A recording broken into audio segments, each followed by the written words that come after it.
Selamat pagi, Ibu dan teman-teman. Kelompok kami akan mempresentasikan hasil diskusi kami mengenai aplikasi kekongruenan, teorema Wilson, dan teorema kecil Fermat. Sebelum itu, izinkan kami untuk memperkenalkan diri. Saya sendiri Risa Salsabila. Saya Iski Muhammadul Faika. Saya Sarkia Putri Ramadhani. Dan saya Wilianda Mariana Rondono. Untuk mempersingkat waktu, langsung saja ke pemateri pertama untuk menjelaskan materinya. Baik, terima kasih atas kesempatan yang diberikan. Saya akan menjelaskan materi pertama tentang aplikasi kekongruenan.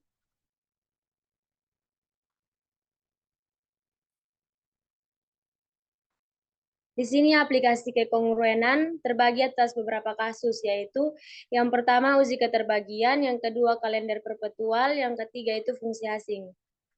Berikut akan dijelaskan kekongruenan linear dalam menyelesaikan kasus-kasus tersebut.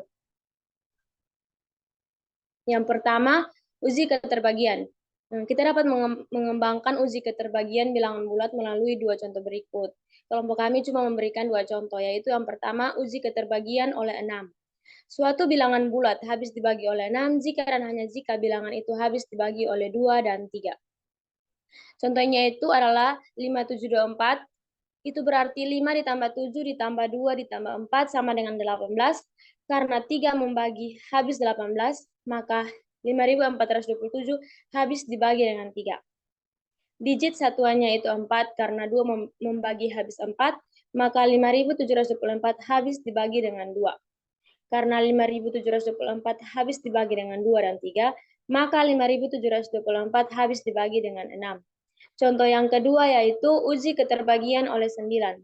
Suatu bilangan bulat dapat habis dibagi oleh 9 jika dan hanya jika jumlah digit-digitnya merupakan bilangan yang dapat habis dibagi oleh 9. Contohnya itu adalah bilangan 23.427. Kita tambahkan setiap bilangannya, yaitu 2 ditambah 3 ditambah 4 ditambah 2 ditambah 7 sama dengan 18. Karena 9 membagi habis 18, maka 23.427 habis dibagi dengan 9. Yang ketiga itu uji keterbagian oleh 11.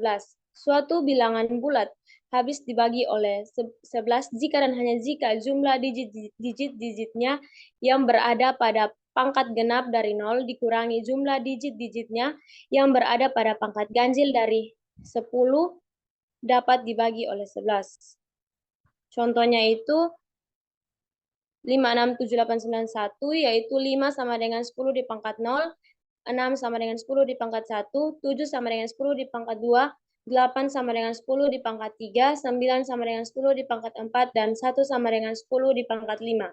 Maka 5 ditambah 7 ditambah 9 dikurangi 6 tambah 8 tambah 1 sama dengan 21 kurang 15 sama dengan 6.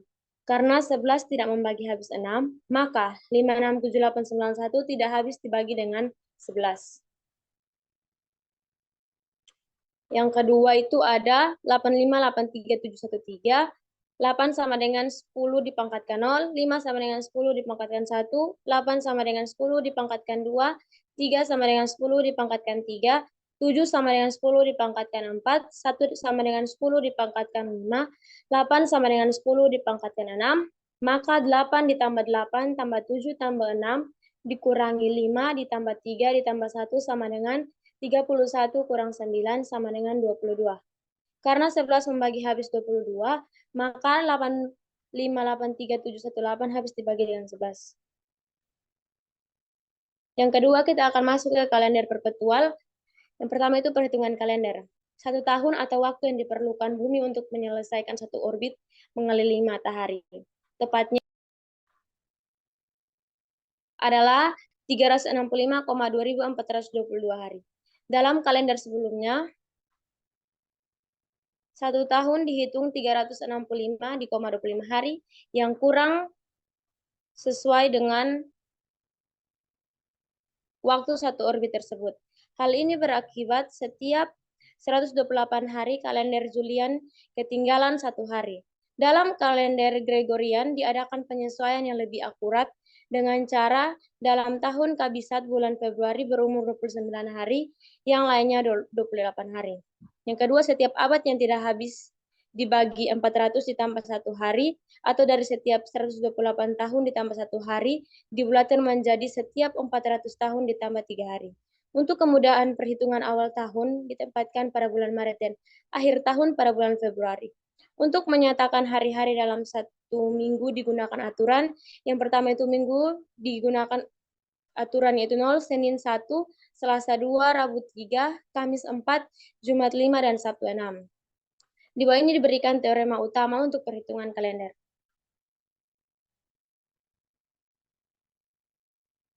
Teorema perhitungan kalender yaitu diberikan suatu tanggal atau waktu tertentu dengan hari D, bulan M, tahun Y sama dengan 100 Y tambah C, di mana C lebih besar sama dengan 16 dan Y lebih besar sama dengan 0 atau Y lebih kecil sama dengan 100.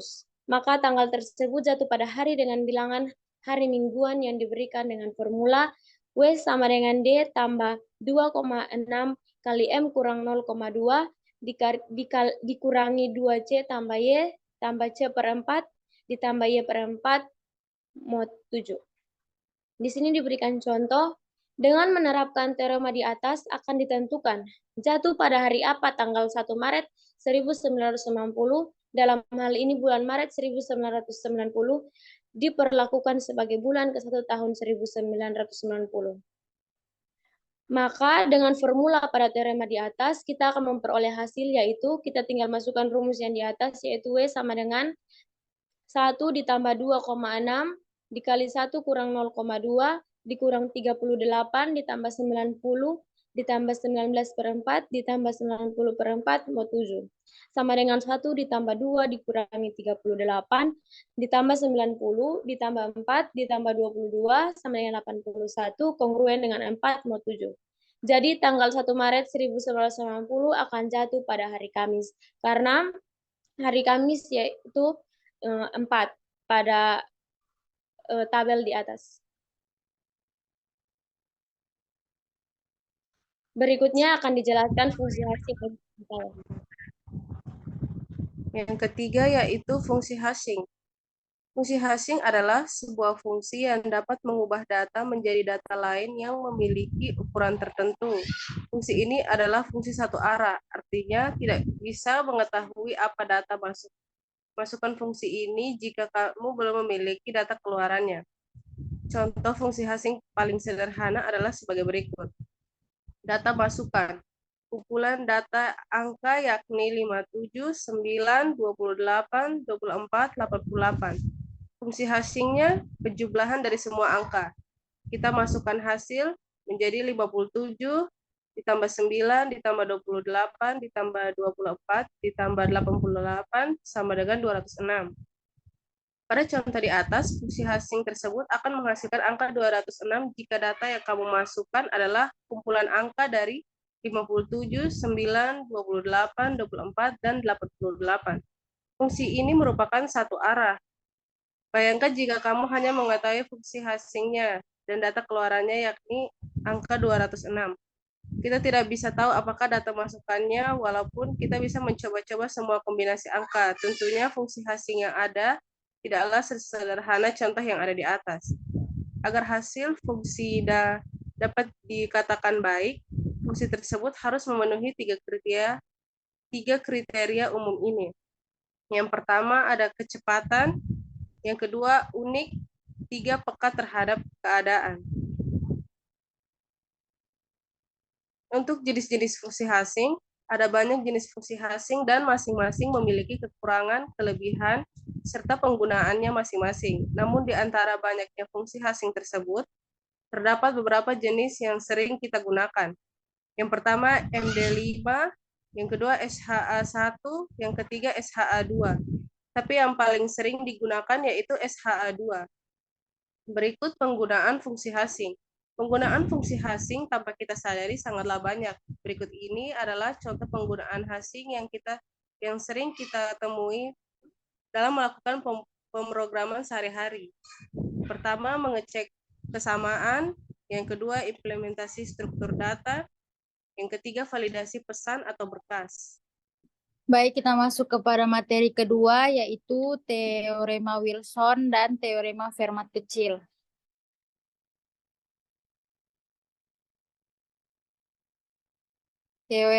Teorema Wilson.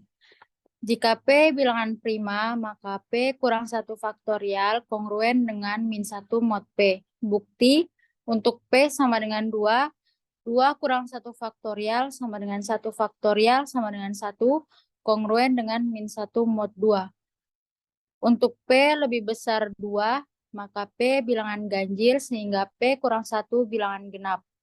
P kurang 1 faktorial sama dengan 1 kali 2 kali 3 kali 4 sampai dengan P kurang 2. Kongruen dengan 1 kali 1 kali 1 kali 1 kali sampai dengan 1 kali min 1 mod P. Kongruen dengan min 1 mod P. Terbukti.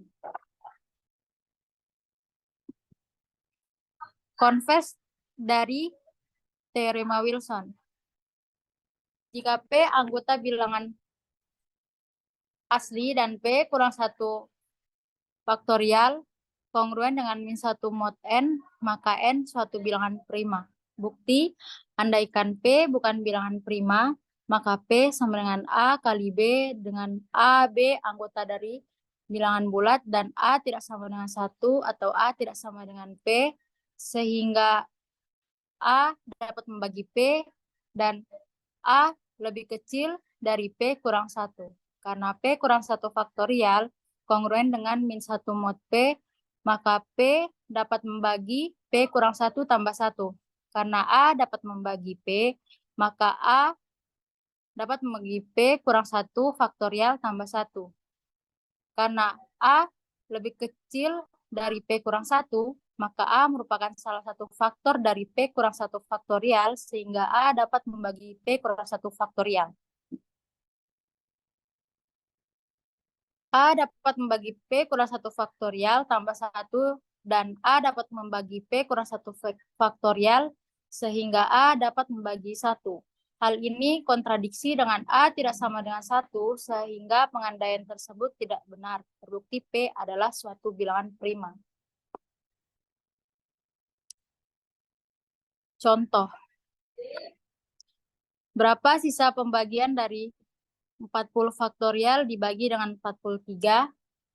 Misalkan P sama dengan 43, maka P kurang 1 faktorial sama dengan 43 kurang 1 faktorial sama dengan 42 faktorial. Kongruen dengan min 1 mod 43. P kurang 2 faktorial sama dengan 43 kurang 2 faktorial sama dengan 41 faktorial. Kongruen dengan 1 mod 43, kongruen dengan min 42 mod 43.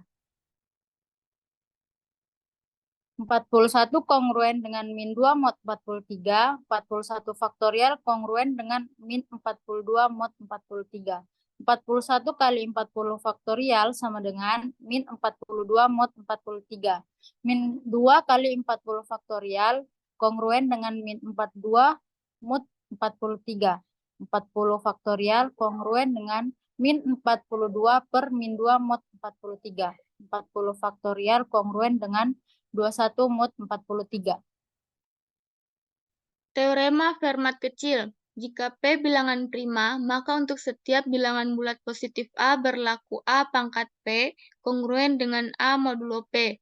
Lebih lanjut, jika A dan B saling relatif prima, maka berlaku A pangkat P kurang 1 kongruen dengan 1 modulo P. Bukti.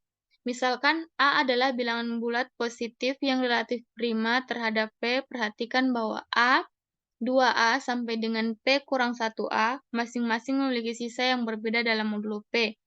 Maka diperoleh A kali 2A sampai dengan P kurang 1A kongruen dengan 1, 2, P kurang 1 modulo P. Jika dan hanya jika P kurang 1 faktorial A pangkat P kurang 1 kongruen dengan P kurang 1 faktorial modulo P. Karena FPB dari P dan P kurang 1 faktorial sama dengan 1 diperoleh A pangkat P kurang 1 kongruen dengan 1 modulo P. Contoh 1. Tentukan sisa pembagian dari 2 pangkat 2020 oleh 13. 13 merupakan bilangan prima dan 2020 sama dengan 168 dikali 12 ditambah 4, maka diperoleh 2 pangkat 2020 kongruen dengan 2 di pangkat 168 dikali 12 ditambah 4 modulo 13. Kongruen dengan 12 dengan 2 pangkat 12 dipangkatkan 168 2 pangkat 4 modulo 13. Kongruen dengan 1 dipangkatkan 168 2 pangkat 4 modulo 13. Kongruen dengan 16 modulo 13. Kongruen dengan 3 mod 13. Jadi sisa pembagiannya adalah 3. Contoh 2. Tentukan sisa pembagian dari 3 dipangkatkan 201 modulo 11. 3 dipangkat 10 kongruen dengan 1 modulo 11. 3 dipangkat 201 sama dengan 3 dipangkatkan 10 dipangkatkan 20 dikali 3 kongruen dengan 3 modulo 11. Jadi sisa pembagiannya adalah 3. Sekian presentasi dari kelompok kami. Terima kasih.